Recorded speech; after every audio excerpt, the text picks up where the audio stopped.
రైతు మాయమవుతున్నాడు.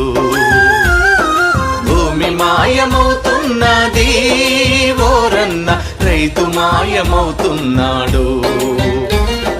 పరిశ్రమల పేరిట, ఫ్యాక్టరీల పేరిట, ఆధునికత పేరిట, అభివృద్ధి పేరిట పొలము గుండె తొలుచుకొని పొగగొట్టాలొస్తున్నా. పంట చేల కంఠాలకు ఉరితాళ్లే పడుతున్నా. నేలని గంటువులోన గతకాలపు వైభవంల రైతు అనే పదమొకటి నిక్షిప్తం అవుతున్నది. రైతు అనే పదమొకటి నిక్షిప్తం అవుతున్నది. భూమి మాయమవుతున్నది ఓరన్న, రైతు మాయమవుతున్నాడు.